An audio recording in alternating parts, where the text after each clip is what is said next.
Today I'm going to talk about a Washington Redskin and what happened when the carnival came to town.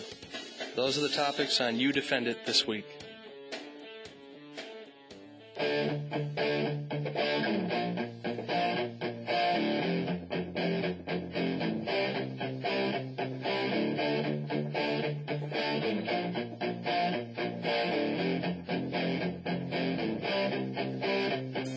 Welcome to You Defend It with Rob Kilmer. I had to tape this show in advance this week. I couldn't be here to do it live, so there will be no phone number to call in. My website is www.youdefendit.com. That's youdefendit.com. You can give me your comments on the show anytime. By Friday of each week, I will have the topics up for the next show. You can also visit my blog through the site. You can read my posts and leave your own. And the lineup for the Sunday talk shows will also be posted there on Saturdays. You can always listen to my show live on streaming audio on www.wnbf.com, and my show is uploaded later in the day on Saturday to youdefendit.com, so you can listen to it if you weren't able to hear it at 8 o'clock on Saturday morning. All right. Based on the good people who called into my show last week, I know I did not succeed in making my point. I did not make the point I was trying to make. And I want to try and make it a different way this week. And that is going to start, oddly enough, with a discussion of a Washington Redskin. Redskin safety Sean Taylor died in November of 2007. In the interest of full disclosure, I will tell you that I am a Washington Redskins fan. Sean Taylor came from a tough place. And he was a tough guy. He was a feared hitter in the National Football League. And in his first couple of years in the league, he had a reputation for being somebody who might get into trouble off the field, and in fact did get into trouble. But particularly after he became a father, it was common knowledge, it was widely understood that he had changed his life. Joe Gibbs had taken over the team again, and he had disassociated himself from his past and from past acquaintances, Sean Taylor had, and was in fact what I found to be kind of amazing at the time. He was a vegetarian. He had completely devoted himself to bettering himself as a football player, and he was pretty darn good to begin with. As I said, he died in November of 2007. He was shot at home during a break-in. He was shot in the leg. And the morning he died, I happened to be driving up to court in the town of Shenango. And as I got in my car in Binghamton, in downtown Binghamton, I turned on the radio, and James Washington, I believe it was Fox Radio, Fox Sports, also known as J-Dub, he said, "I want all you kids to stop what you're doing right now and listen to what I have to tell you." Now, putting aside for the moment that the kids he wanted to talk to were likely in school, he said something to this effect about the death of Sean Taylor. "This is what happens when you don't disassociate yourself from bad people. If you hang around bad people, bad things happen." Not unlike what happened here the other day. At the time that this was being broadcast nationally by James Washington, he didn't have a clue what had happened. Nobody did. I called his show and got on, and I was outraged, and I'm sure it came across. I said, "You are despicable. You owe Sean Taylor's family an apology. You owe the Redskins an apology. You owe everybody who is offended, and rightfully so, by what you have said, an apology. You don't know who killed him. You don't know who's responsible for that. And when you don't know the facts, you can't draw a lesson from it." Anyway, I get into court late, and as I leave, About 40 minutes later, by this time it's about 10 minutes to 10, I get in my car, I'm driving back to Binghamton, I turn on the radio. The first thing I hear is James Washington saying, "For the last time, I didn't mean to imply that he was a bad person or that he had been hanging around with bad people." And that's because over the ensuing 30 minutes after I got off the phone, I just happened to be the first of many people who felt the same way, and he had been taking it from callers that entire time. He had no idea what the facts were and felt comfortable telling us what lessons to draw from that incident. And perhaps most grotesque about the whole thing is that the lessons he wanted us to draw reflected poorly on Sean Taylor, who was certainly not in any position to defend himself. As it turned out, by the way, the people who were arrested for the murder of Sean Taylor were not associates of Sean Taylor. They were people who knew people in his family or friends of friends who had seen his house because of a birthday party or something like that he had hosted. But these were not, former gang members looking for revenge or anything like that. These were not bad people who he had failed to disassociate himself from. It wasn't true. That is the point I was trying to make last Saturday.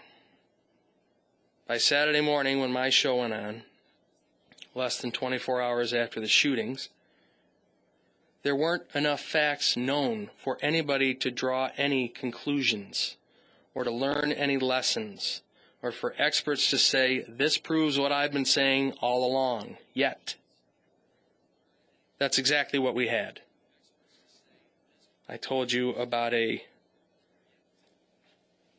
expert who had written an editorial piece on Fox at 5 o'clock on Friday, John Lott. And the title was, "Gun-Free Zones Are a Magnet for Attacks Like the Tragedy in Binghamton." And this is one paragraph of what I read the other day. "Time after time, multiple victim public shootings occur in gun-free zones, public places where citizens are not legally able to carry guns. The horrible attack today in Binghamton, New York, is no different." Now, there was no evidence that this man chose this place because it was a gun-free zone. The evidence was and is that he knew of the place. And as it happened, about an hour after my show on Saturday, 3 police officers were murdered in Pittsburgh. And I'll just read to you briefly from an Associated Press account of that. 3 police officers were shot dead, 2 more wounded, as they responded to a domestic disturbance call at a Pittsburgh, Pennsylvania home where a man wearing a bulletproof vest opened fire. The officers had been called out to the house following reports of a disturbance, but came under fire from a man inside, triggering a 4-hour standoff. "Our hearts and prayers go out to the officers who paid the ultimate sacrifice," Police Chief Nathan Harper said in a televised press conference. Harper said the shooter fired at the officers several dozen times using a high-powered assault rifle before he was finally wounded and then surrendered. The first officers were cut down immediately upon entering the house, leading Harper to say he believed they were victims of a trap set by the gunman.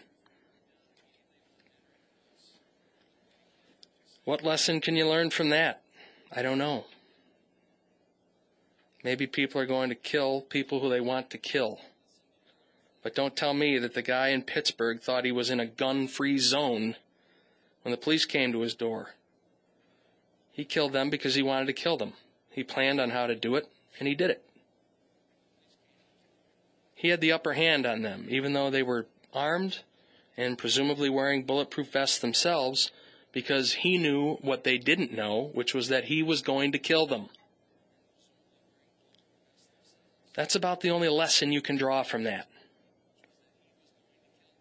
This isn't about gun-free zones or gun control or too many gun laws or too few gun laws.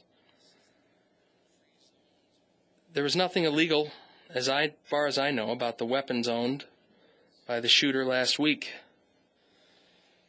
He owned those guns legally, In fact, if the story in Sunday's paper is true from Gander Mountain, I mean, he was a routine trader and seller and buyer of handguns there.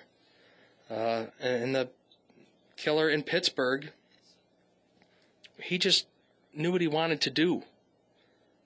Police cannot really prevent a killing when only one person knows what the intention is. It just was too soon after this happened for people to be saying, this is what Binghamton means. Binghamton didn't mean anything at that point in time. All we knew about the events in Binghamton were that we didn't know much about the events in Binghamton.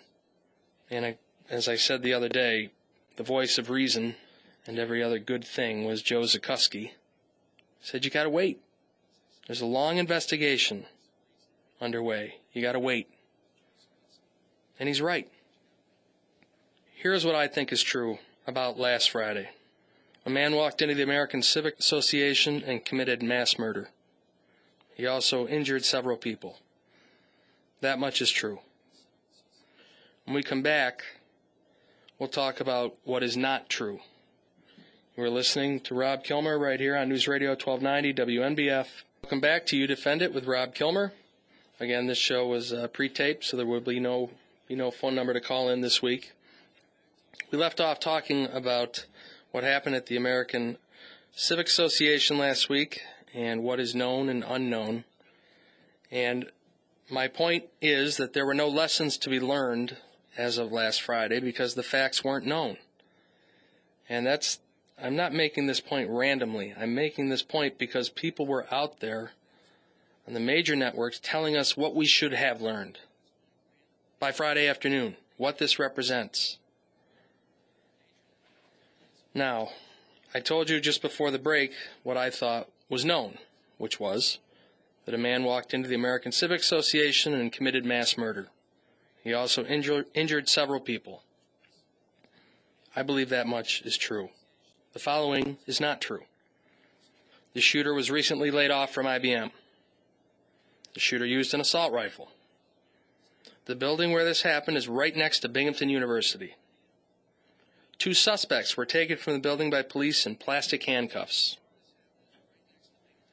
None of that was true. I heard all of that on major networks Friday afternoon. And that's up until the time I turned it off.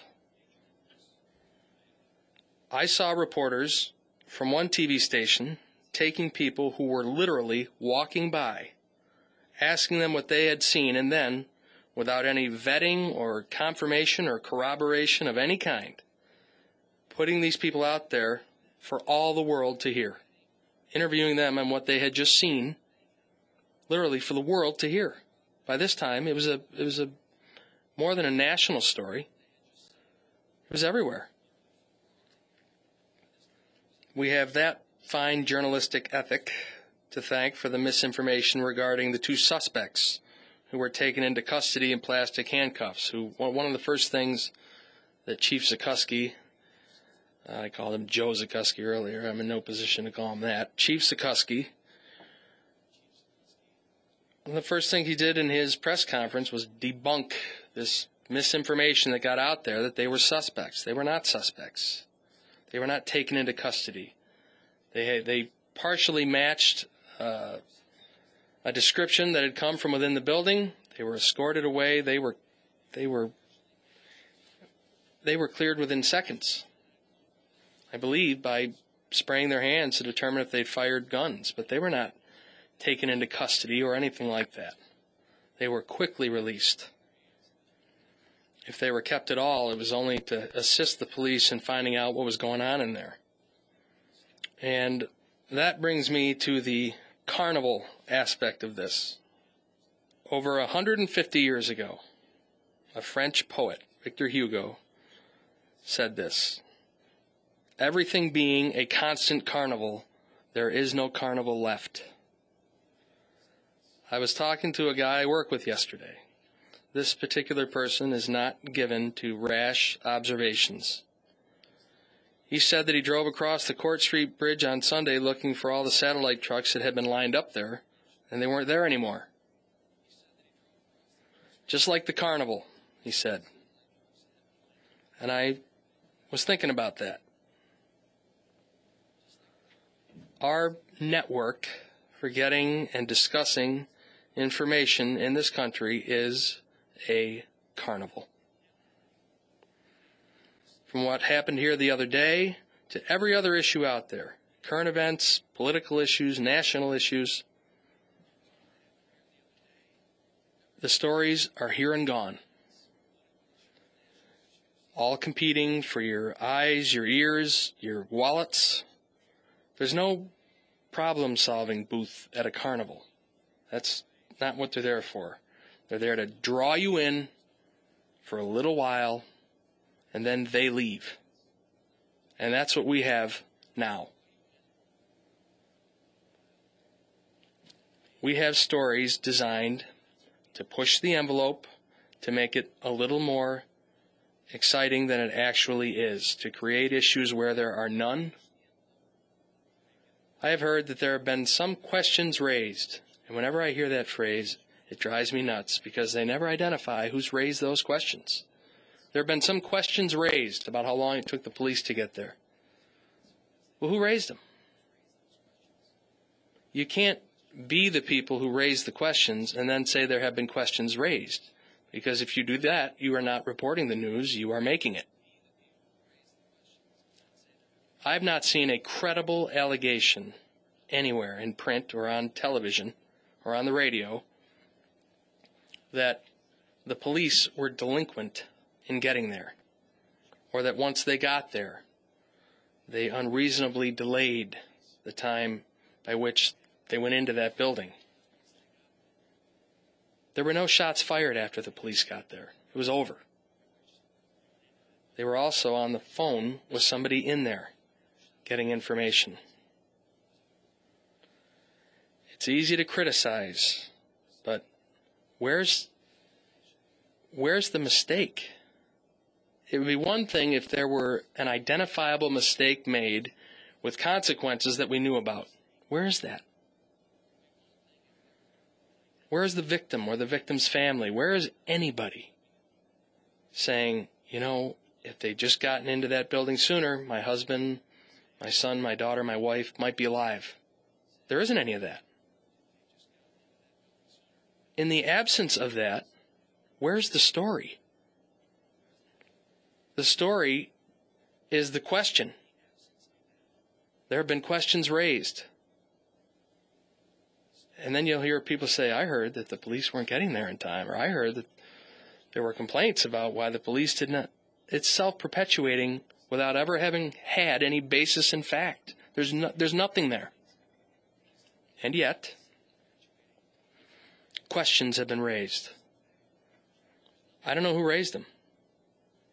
I can tell you who didn't raise them. The families. Law enforcement. The mayor. Anybody from the Civic Association. Who's left?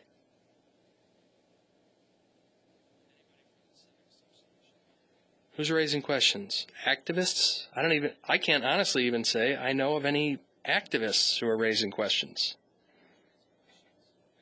I submit at this point in time there were no questions raised other than by people who said there had been questions raised.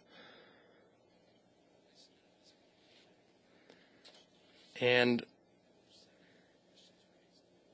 where does that really leave us in Binghamton? They came and left.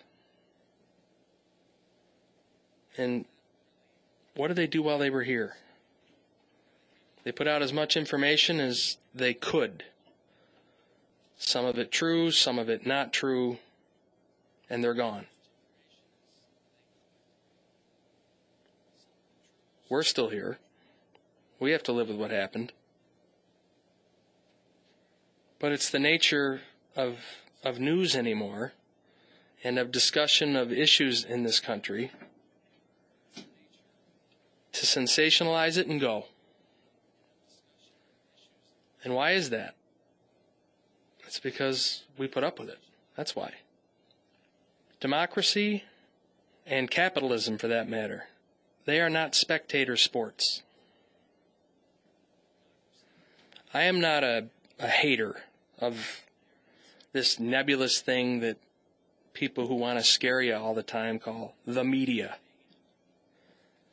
Contrary to what Glenn Beck might tearfully tell you, we don't surround them. They don't surround us. Ironically, that's just another way to tell you who to blame without offering a constructive solution. Don't tell me I surround the media. I don't have an animosity towards the media. And when you start talking in terms like that, why do you surround people? You surround them to detain them or to hurt them. I don't know why I would need to surround the media.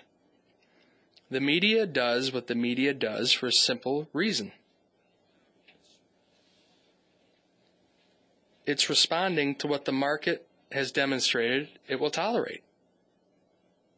It responds from a financial standpoint to what the media or to what the public demonstrates that it wants. I just happen to think that that's about to change. And I think this country is in the mood for it to change. We're going to take a break, 8:30 or so, for Kathy White. She'll be in for approximately 3 minutes. And we'll be back after that. There's no more Paul Harvey. And when we come back after that, I want to talk about the debates and why I think, more than ever, that the debates that I am pursuing are not only needed and necessary, but desired. And it is incidents like this in Binghamton, which we could never have fathomed, which brought it home, at least in Binghamton. The networks came and went. In the meantime, they filled the air with as much information, that word's in quotes, as they could, and then they were gone.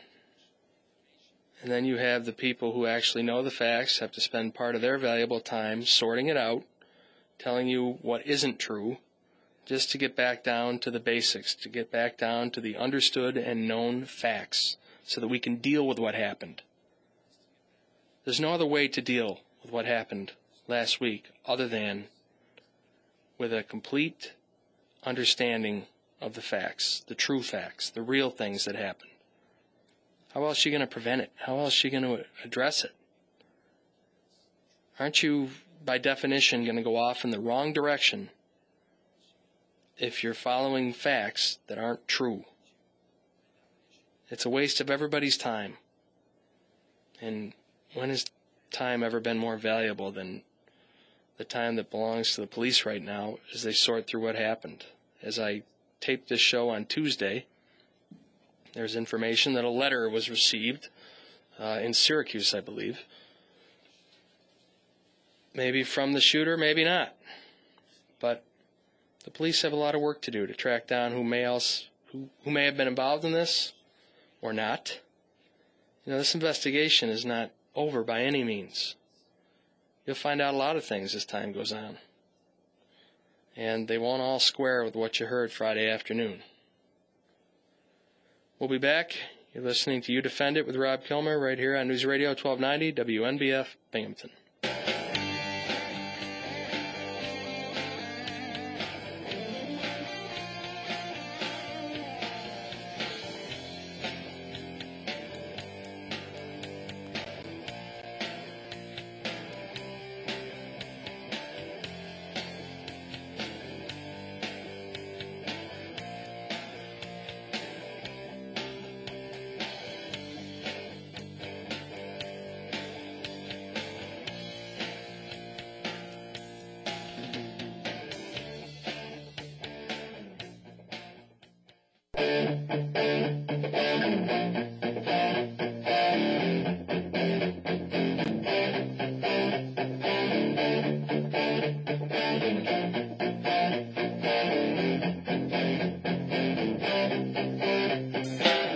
back to You Defend It with Rob Kilmer.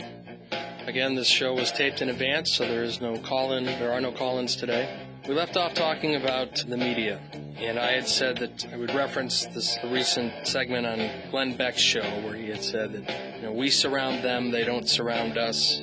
My point on the media, and again, I've said it before on this show, I don't like using that generic term, the media.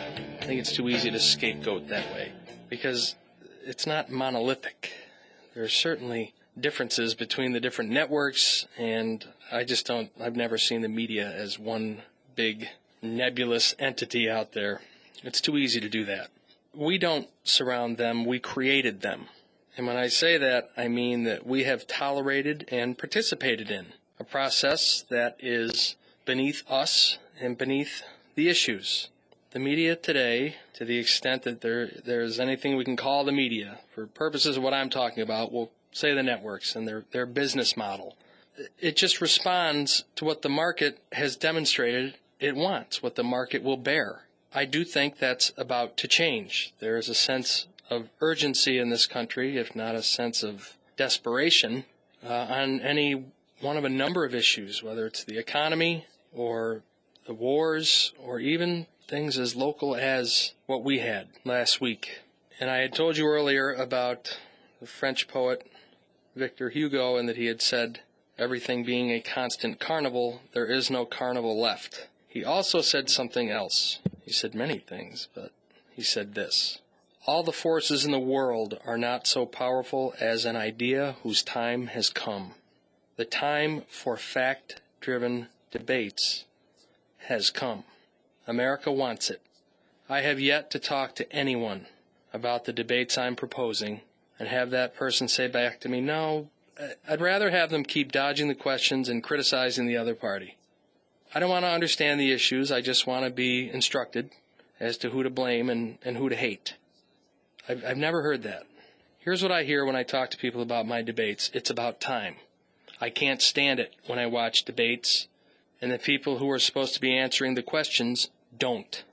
They go off on speeches unrelated to what was asked. Now, it is bad enough, in my view, that we are only entitled to debates 3 times every 4 years. And that's not counting the vice presidential debates, or debate. And the debates themselves that we get, the presidential debates, they are meticulously choreographed. They are, in my opinion, grossly over-negotiated. I don't know if you're aware of this, but the debate commission sets, in general, when and where the debates will be. And then it's a free-for-all between the campaigns. There are 60, 70 items or more that are negotiated from that point on. Some involving substance, such as the format. Some involving setting, which favors one candidate over the other. Whether or not there are podiums, what color the curtains are. It's amazing. The only thing they don't put any time into is substance. When it's all said and done, 90 minutes later, you have an American public that doesn't really get much. You may get a memorable line. I remember when Reagan said that to Mondale about youth. I remember the vice presidential debate where Dan Quayle was unfairly ridiculed. That's what you get in debates. A memorable line that has nothing to do with the issues of the time. My question to you is, aren't you tired yet? Why is it a mad scramble after the fact to find out what we were supposed to be learning at the time? I'll bet you, with the amount of information that has flown back and forth, most Americans don't know how many companies have been bailed out, or what the bailouts look like, or what percentage of certain companies America owns, or what the terms are. Wouldn't that be worth knowing? How about the wars? Wouldn't it be nice to know what was really going on over there? Why is it? Today, I heard on the news this morning, Barack Obama made an unannounced visit to Iraq. Why is it that all these visits have to be unannounced? And the answer is, because they'd try and kill him if they knew he was coming. Every visit to Iraq since the war started has been a surprise or unannounced visit. I want to know why that is at this stage. And I think that's a valid question for Barack Obama. There's no shortage of criticism from me with respect to that war. But think of the irony of Barack Obama landing there today saying it's time for the Iraqis to take it over when it's not even safe enough for him to fly there with people knowing that he's coming. We need to hear from people who can tell us what's going on in different regions of that country. That's the kind of information Americans should have. And I don't even know where to get it. And I like to consider myself as being somewhat in the business of trying to find it. I don't know where it is. I sure would like to have it. What about the economy? What's the plan? I really don't know what it is. What's wrong with a debate right now? What's wrong with asking the president? He'll say no. But what's wrong with asking the president to debate John McCain again? That's a novel idea. Why do we have to wait till just before an election to have debates? My life doesn't stop between elections. I have to deal, as do you, with the fallout of all the decisions that have been made in the meantime. My life doesn't take a 3.5-year break from consequences. I live with them day in, day out, just like you, as a result of the decisions these people make. We should have those debates in public now. And just think about it. They exist nowhere. Nationally televised debates between prominent Democrats, prominent Republicans, they don't exist. Each side goes into its corner. Each side has networks that take up for them, and they criticize. It's a joke. But I believe that these debates are an idea whose time has come. I know this doesn't sound overly humble, but with respect to my debates, I can't think of an argument against them. Too much information? Too much risk for the people involved? They're public servants. They should know these issues. What's the argument against these debates, other than pure politics? I suspect it will be easier to get the Republicans or the Republican Party to buy into this because they have more to gain. There's a poll in today's New York Times that showed that they're not making any headway as far as the American public is concerned. The American public doesn't trust them, and I don't mean that in an unethical way, but I mean doesn't agree with them on anything. If you want to win elections, if you're the Republican Party, you better find a way back to relevance. And the way you do that is to take the ideas that you believe in and get them out there in a constructive way that doesn't sound like you're criticizing, like you've got nothing better to do than complain about having lost the last election or complain about the president. Tell us why your ideas work. The hard part will be getting the Democrats to do it. There's nothing in it for them unless they take a good hard look at history. And then they'll realize there's everything in it for them. Being in power in Washington is cyclical. That's all there is to it. It moves back and forth. There is no way that the Democratic majorities right now are safe. There's no reasonable basis to believe that. The problem with being in power is that you can't deny responsibility. Even if it is just to explain the progress you're making, as Democrats, you need to participate in these debates. Now, I will concede that the debate format I am putting out there is different than what people in this line of work are used to. You're not allowed to talk about the other party. You're not allowed to talk about the other philosophy. You're not allowed to even discuss the other argument. You are there to defend your own, period. Why mine works. And there's no moderator for my debates. They are not moderated. They are presided over by somebody who is in charge of them. A judge who will run it like oral argument. You make your argument, and the other side makes theirs. The judge asks questions, and as soon as you stray, the judge says, get back on it. People aren't used to that. But on the other hand, what they're used to isn't helping them a whole heck of a lot either. It should be incentive for them to take a look at this and realize that the public will respect public figures who are willing to go out there and say to the American public, I'm right and I'm going to prove it. And I have a better argument than my opponent. That's what we need. Not these carnivals that we have going on right now. We're going to take a break. Be back in about a minute and a half or so. You are listening to You Defend It, right here on News Radio 1290 WMBF Binghamton. Welcome back to You Defend It with Rob Kilmer. This show was taped in advance. There are no call-ins today. And I did, by the way, appreciate the calls last week. When I said earlier that it was because I didn't get my point across, that was true. That I did not expect the calls I got, because the point I was trying to make was that it was too soon to know what had happened at the Civic Association in order for us to really draw any lessons from it.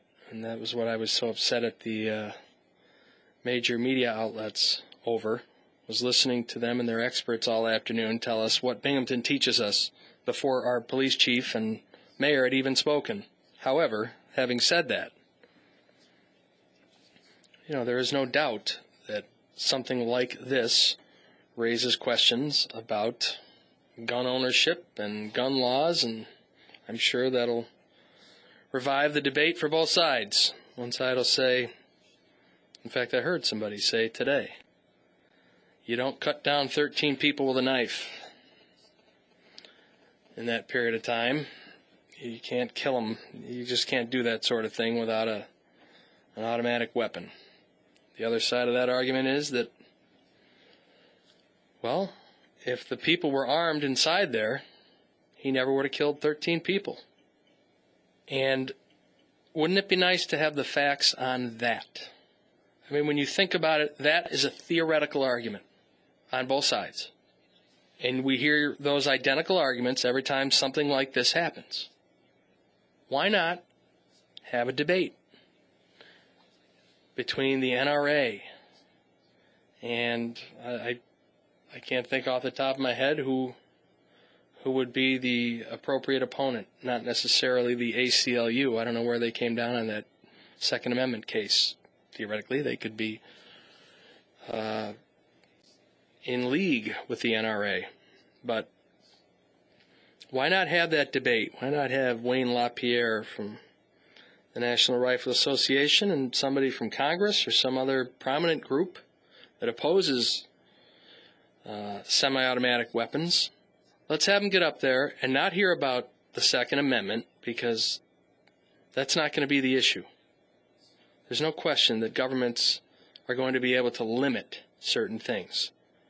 In fact, as is maddeningly common, the Supreme Court, even in its recent decision upholding an individual right to own weapons, it put language in there that indicated certainly municipalities or governments will be able to restrict it in some way.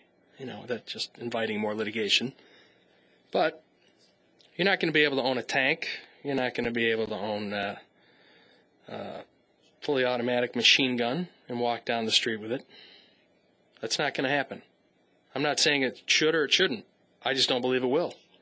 So let's not have a theoretical argument about what would have happened if this were the law, or what wouldn't have happened if this were the law. Where are the statistics? Where are the facts? In the states where people are allowed to have concealed weapons, how many people have successfully defended themselves by shooting an armed intruder in their home? That I would like to know. I don't know the answer to that. You would need to know if the number of armed intruders had gone down, which might favor that argument. Well, there are fewer people entering homes because they know the people inside might be armed. But let's have that argument. Let's have the facts about it. Is crime down in those states where there is easy access to guns and legally and concealed weapons privileges? That's the type of debate I envision on guns. It seems inescapable that talking about what happened here last week is going to, at some point, turn into a discussion of gun laws. Then let's have that discussion on the merits, not what would have happened, But what did happen? Not just here, but elsewhere. Here we know that an armed person went into a building where there were unarmed people and killed 13 of them. Or 12 or 13. I'm not sure whether 13 and he was the 14th. I think that's what it was. Let's find out how many times and in what states and what the numbers tell us. I realize that may rob the discussion of some of its emotion and some of its drama, but I say it's worth having just the same. How about an informed public rather than an enraged public? How about a discussion about guns that doesn't involve one side accusing the other of wanting to arm every American so that we can have more death, and the other side not accusing the first side of wanting to deprive every American of a constitutional right? Why not look at the numbers just one time and see if there's any support there for either argument? You know, it's always the police who come out against gun ownership. It's the mayors. It's the Giulianis. It's the Bloombergs. You know, Giuliani in particular, he's a pretty well-known Republican. I don't know if I'd call him a conservative, but he's a Republican. And he certainly had to deal with the aftermath of gun ownership, and he, as mayor of New York, commenced a lawsuit to reduce the amount of guns. You know, I remember when George Bush Sr. left the NRA over a comment made by the NRA's executive director, Wayne LaPierre. I don't know if reducing the number of guns available would reduce gun violence. And I don't know that because I've never heard it. I've never heard anyone present a factual argument on that issue. That's what I'm talking about. That's what I think the debate should be about. You'd have a judge standing there to the gun control opponent saying, what is your proof that if we had more people armed, that would simply mean more violence? Can you prove that with facts and statistics? And then to the other side, you would say, where are your facts to support the theory that gun ownership has reduced violence? Where are those facts? I think the FBI might have them. It bothers me that whenever I read about somebody killing a would-be intruder, it's happened 1,000 miles away, which leads me to believe it's rare on all the issues, on any issue. That's the type of debates we should be having. Trust the American public with the facts. Don't tell them what's being taken from them or what the other side wants, you know, anarchy or anything along those lines. Give them the facts. Trust Americans to figure it out. That's my biggest gripe against tort reform. Let American juries decide for themselves, I say. Let them decide what they should be considering. Not Washington. And I don't do a whole heck of a lot of plaintiff's work.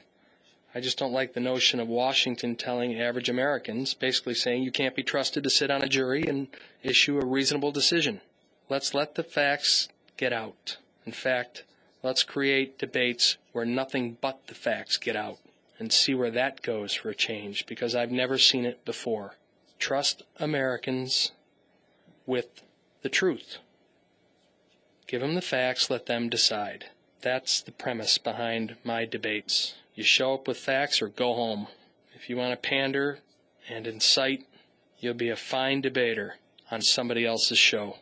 For once in your life, you're going to have to back up what you say. You're going to have to risk it. And within that context, that is risk. I concede that. But if you believe in what you're saying, you know, one of the biggest things I always say about Rush Limbaugh, and I said when I had my argument with him was, look, if you want to change every mind in America, then by logic, you can only start with people who don't agree with you. You can't say you won't go on a liberal TV station.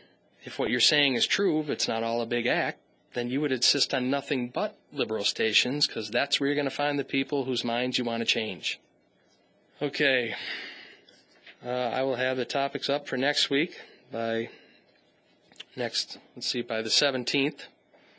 And by then, I hope to not be talking about what happened in Binghamton. But thanks for listening to You Defend It.